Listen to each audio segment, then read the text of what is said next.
channel. In this lecture, we are going to discuss about insurance as a social security tool. कि insurance एक social security का tool कैसे माना जाता है, इस टॉपिक को कंप्लीट डिटेल में डिस्कस करेंगे. तो मेनली इंश्योरेंस क्या करता है, ये रिस्क को मिनिमाइज़ करता है in terms of life and property, इसीलिए इसको सोशल सिक्योरिटी का टूल माना जाता है. हर किसी पर्सन के पास जो सोसाइटी में रह रहा है उसके पास राइट है कि वो एक अच्छे स्टैंडर्ड ऑफ लिविंग से रहे, एडिक्वेट फॉर द हेल्थ, उसकी हेल्थ का, उसकी वेल बींग ऑफ हिमसेल्फ खुद का है, उसकी फैमिली का, जिसमें क्या इंक्लूड होगा food, clothing, housing, medical care and necessary social services and the right of security. उसके पास राइट है अगर उसको एम्प्लॉयमेंट है, वो उसको एम्प्लॉयमेंट दिलाने का, सिकनेस के लिए, disability, old age and other lack of livelihood in circumstances beyond the his control. India is a socialist country. India को सोशलिस्ट कंट्री माना जाता है, जिसमें सोशलिस्ट सिस्टम में क्या होता है, गवर्नमेंट को रिस्पॉन्सिबल है हमारी गवर्नमेंट, ताकि वो नेसेसरी सोशल सिक्योरिटी सिटीजन को प्रोवाइड करवाए. बट इंडिया जो है एक डेवलपिंग कंट्री है, इसीलिए बहुत मुश्किल हो जाता है कि गवर्नमेंट हर टाइप की सोशल सिक्योरिटी सिटीजन को प्रोवाइड करवा सके. देखो क्या हुआ, इंश्योरेंस एक ऐसा अल्टरनेटिव आया, एक अंदर ऑप्शन आया, अवेलेबल है जो कि सिटीजन के लिए, ताकि which provide certainly of compensation to them. Compensation जो प्रोवाइड करवाएगा अगर उनको इन फ्यूचर कोई सी भी टाइप की अनसर्टेनिटीज़ है, यानी हमें नहीं पता कब क्या रिस्क कौन सा हैपन हो जाए, किसी रिस्क की हैपनिंग की वजह से कुछ लॉस हो जाए, तो उस लॉस को मिनिमाइज़ करने के लिए एक इंश्योरेंस ऐसा टूल है जो कि काफ़ी हेल्प करता है. Government has pass some legislations to protect the rights and to provide benefit to the citizen. कुछ ऐसे गवर्नमेंट ने लेजिस्लेशन या कुछ ऐसे राइट प्रोवाइड करवाए हैं सिटीजन्स के लिए जो कुछ एक गिवन है. लाइक फर्स्ट है हमारा वर्कमैन कंपनसेशन एक्ट 1923. ये जो एक्ट था, इस एक्ट के थ्रू एम्प्लॉयर्स जो है लाइबल होंगे, वो कंपनसेशन पे करें to the victim of accident. अगर किसी एम्प्लॉय का एक्सीडेंट वगैरह हो जाता है, these accident should happen at the time of work, at the time of work ही होना चाहिए ये. सेकेंड जो है एम्प्लॉय स्टेट इंश्योरेंस एक्ट 1948. इसके अकॉर्डिंग क्या हुआ, this act was pass to provide medical care to workers, ताकि कुछ भी मिस हैपनिंग अगर वर्कर्स के साथ होती है तो उनको मेडिकल केयर अच्छे से प्रोवाइड किया जाए, एंड उसके फैमिली मेम्बर्स को. Employer employee, central government and state government इसमें कंट्रीब्यूट करती है अपना. Out of the fund dispensaries and hospitals have been set up to provide free medical help. Free medical help करने के लिए हॉस्पिटल्स प्रोवाइड करवाए गए हैं, स्पेशली इनके लिए, to workers and their family members. Third है पेमेंट ऑफ ग्रेजुएटी एक्ट 1972. इस एक्ट के अकॉर्डिंग क्या होता था, अगर कोई पर्सन 5 ईयर्स तक कंटिन्यू कोई सर्विस कर रहा है किसी भी फैक्ट्री, किसी फर्म के अंदर, तो आफ्टर 5 ईयर्स अगर उसकी डेथ हो जाती है, वो रिज़ाइन दे देता है. Disablement after his continuous service of 5 years, अगर वो कंटिन्यू नहीं कर पाता है 5 साल के बाद, दिस एक्ट कंट्रीब्यूट करता है उसकी his property at the time of retirement और his family at the time of death. तो वो इस एक्ट के अकॉर्डिंग उसे कुछ अमाउंट मिलता है, उसकी फैमिली मेम्बर को या उसका जो नॉमिनी होगा. नेक्स्ट है motor vehicle act 1988. This amendment in the act had made third party liability insurance compulsory. इस एक्ट के according third party insurance compulsion किया गया है. लाइक इस एक्ट के अकॉर्डिंग 50,000 उसको पेमेंट प्रोवाइड की जाएगी इन केस ऑफ ए डेथ, अगर उसकी डेथ हो जाती है थर्ड पार्टी की, and 25,000 in case of injury. अगर उसे कुछ सीरियस इंजरी हो जाती है, कोई जख्म वगैरह हो जाता है, तो उसको 25,000 अमाउंट मिलेगा. यानी थर्ड पार्टी के लिए इंश्योरेंस कंपल्शन हो जाता है बनाना यहाँ पर. नेक्स्ट है पब्लिक लाइबिलिटी एक्ट 1991. इस एक्ट के अकॉर्डिंग क्या है, made it compulsory for all those individuals, companies and industry which are involve in handling hazard substances. यानी कुछ ऐसी कंपनीज और इंडिविजुअल्स के लिए जो कि लाइक माइन वगैरह होती है, कोयले की खान वगैरह, कुछ काफ़ी ज़्यादा रिस्क होता है इनमें, हैजर्ड्स होते हैं. टू इंश्योर दैमसेल्फ, उनको अपने आप को इंश्योर कराना होगा अगेंस्ट एनी मिस हैपनिंग, ताकि कोई मिस हैपनिंग होने की वजह से उनको जो रिस्क होगा उसको मिनिमाइज़ किया जा सके. तो वो उसके पब्लिक लाइबिलिटी एक्ट के 1991 के अंदर अमाउंट ले सकते हैं इंश्योरेंस कंपनी जो उनको प्रोवाइड कराएगी. नेक्स्ट है maintenance and welfare of parents and senior citizen act 2007. It is a legislation which was enacted in 2007 में इसको इनेक्टेड किया गया था. This was enacted to provide more effective provision for maintenance and welfare of parents.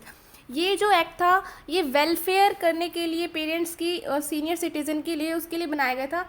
क्योंकि mainly क्या होता है, government की ड्यूटी होती है कि वो सीनियर सिटीज़न को लाइक मॉनिटरी हेल्प करे in the form of old age pension जो होती है हमारी।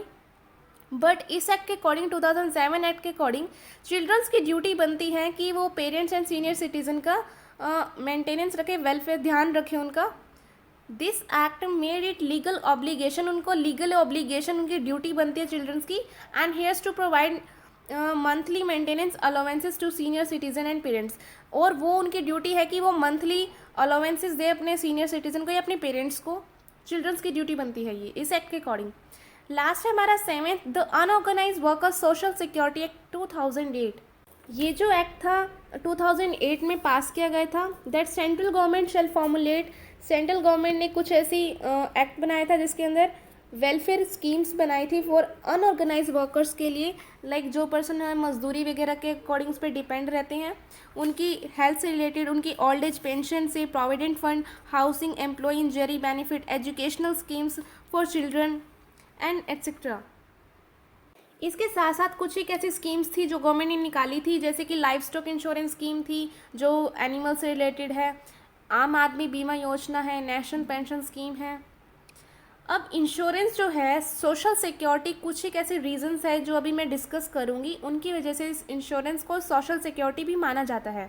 फर्स्ट है हमारा सोशल सिक्योरिटी, इसका पॉइंट है जो कि हमने स्टार्टिंग में ही डिस्कस किया था, वही इसमें सेम चीज़ होगी कि हमारी जो सोसाइटी के अंदर जो पर्सन रह रहे हैं उनके जो भी रिस्क होगा, अगर इन फ्यूचर कुछ रिस्क होता है, मिस हैपनिंग होती है उनके साथ, लाइफ से रिलेटेड, उनकी हेल्थ से रिलेटेड और अदर किसी भी टाइप का रिस्क जो है उनको मिनिमाइज़ किया जा सके कुछ हद तक, तो वो सोशल सिक्योरिटी में काफ़ी हेल्पफुल है हमारा इंश्योरेंस। नेक्स्ट है standard of living, standard of living भी इससे इम्प्रूव होता है हमारा इंश्योरेंस से। Health care and quality education, safety, climate, life after retirement etcetera are certain parameters of standard of living. The insurance is helpful in achieving all these. Insurance काफ़ी helpful है इनको achieve करने में। Insurance जो है हमें help provide कराता है, health hazards, financial help in education और आफ्टर रिटायरमेंट। नेक्स्ट है हमारा इकोनॉमिक इंडिपेंडेंस। इसका मीनिंग है जो हमारा फैमिली में मेन पर्सन होता है, अगर उसको कुछ हो जाता है, यानी कि अगर वो डाई हो जाता है या हैंडीकैप हो जाता है किसी भी रीज़न की वजह से, तो उसकी फैमिली को काफ़ी फेस करनी पड़ेगी प्रॉब्लम्स, बिकॉज अर्निंग हैंड वही था। अब उनको फाइनेंशियल में काफ़ी प्रॉब्लम्स आएगी, तो अगर वो हैंडीकैप पर्सन जो था अगर वो इंश्योर्ड होता है, देन उनको इंश्योरेंस कंपनी कुछ अमाउंट प्रोवाइड कराती है, कंपनसेशन प्रोवाइड करवाती है, जिससे to maintain economic independence from the amount received. Next है प्रोटेक्शन अगेंस्ट मॉर्टगेज। मॉर्टगेज यानी अगर किसी पर्सन ने लोन ले रखा था, अगर इन फ्यूचर उसकी डेथ हो जाती है किसी रीजन की वजह से, तो उसकी फैमिली मेम्बर को प्रॉब्लम फेस करनी होगी, उनके ऊपर बर्डन आ जाएगा उस इंश्योरेंस को उस लोन को पे ऑफ करने के लिए।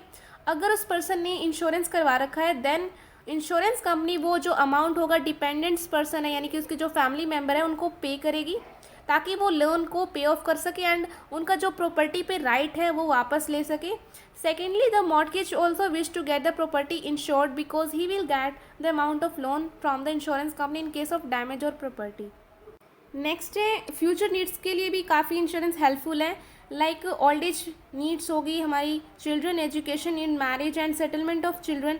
जो पर्सन है स्मॉल सेविंग के through in the form of insurance वो अपनी फ्यूचर रिक्वायरमेंट्स को कंप्लीट कर सकता है। नेक्स्ट पॉइंट है सेफ्टी अगेंस्ट बिजनेस लॉस। अगर बिजनेस किसी ने स्टार्टअप किया है, अगर उसको कोई किसी भी टाइप का रिस्क हो जाता है, the business has different type of properties and any negligence में lead to huge loss to it. कुछ भी गड़बड़ अगर होती है तो काफ़ी ह्यूज लॉस उनको बियर करना होगा। The only safe guard against, इसीलिए इस अनसर्टेन लॉस को बचने के लिए, इससे बचने के लिए इंश्योरेंस कराना काफ़ी बेनिफिशियल होगा, ताकि एसेट्स को न्यू परचेज कर सकें या रिप्लेस कर सकें, जो इंश्योरेंस कंपनी हमें अमाउंट प्रोवाइड करवाएगी। नेक्स्ट है प्रॉफिटेबल इन्वेस्टमेंट। ये एक प्रॉफिटेबल इन्वेस्टमेंट भी माना जाता है। देर आर नंबर ऑफ, बहुत सारी ऐसी पॉलिसीज़ है जिसमें आपको मंथली या क्वार्टरली जैसा भी है इंटरेस्ट भी मिलता है, कुछ अमाउंट मिलता है आपको, लाइक एंडोमेंट पॉलिसी है, ULIPs, deferred annuities which are provided profitable investment in long run. हमें लॉन्ग रन में काफ़ी प्रॉफिटेबल इन्वेस्टमेंट प्रूव होती है हमारी ये। नेक्स्ट है एम्प्लॉय वेलफेयर। एम्प्लॉय वेलफेयर के लिए भी इंश्योरेंस काफ़ी हेल्पफुल है, जिसमें इंश्योरेंस कौन करवाएगा? एम्प्लॉय अपनी एम्प्लॉयज़ के लिए करवाएगा। एम्प्लॉयर ये चाहता है ताकि अगर इन फ्यूचर कोई किसी भी रीज़न की वजह से उनकी एम्प्लॉयज़ की कुछ प्रॉब्लम होती है, सिकनेस होती है, या फिर उनके डेथ बेनिफिट्स के लिए, सिकनेस की वजह से accident benefits, there for a good employer should make available these benefits to the employees. In for meeting the responsibility the employers can take various type of policies, like बहुत सारी policies ले सकता है वो। Group life policy है, accidental policy है, and other type of policy. Last point है हमारा, ये इन्फ्लेशन को भी कंट्रोल करता है। इन्फ्लेशन को इंश्योरेंस कैसे कंट्रोल करेगा? लाइक इन्फ्लेशन का मीनिंग है प्राइस का इंक्रीज़ हो जाना। प्राइस इंक्रीज़ तब होंगे जब हमारी इकॉनमी में पर्सन के पास बहुत सारी अमाउंट है, वो बहुत ज़्यादा इन्वेस्ट कर रहे हैं सामान खरीदने में, तो उनको इस वजह से क्या जाएगा गाइड पर्सन को, लोगों को, कि वो इंश्योरेंस कंपनी में अमाउंट इन्वेस्ट करें। उनकी जो सेविंग्स है वो इंश्योरेंस कंपनी के पास जाएगी, यानी इकोनॉमी में पैसे कम हो जाएंगे। और इंश्योरेंस कंपनी जो है इंडस्ट्रीज़ को लोन प्रोवाइड कराएगी, या फिर वो कहीं इन्वेस्ट करेगी शेयर्स, डिबेंचर्स वगैरह में। इन्वेस्टमेंट से उनको जिन कंपनी को उन्होंने दिया है, अगर वो या जिस फर्म को दिया जो प्रोडक्शन कर रही है वो प्रोडक्शन करेगी, देन डिमांड और सप्लाई में स्टेबलाइजेशन आ जाएगा, जिससे इन्फ्लेशन कंट्रोल हो जाएगा। Thank you for watching my video.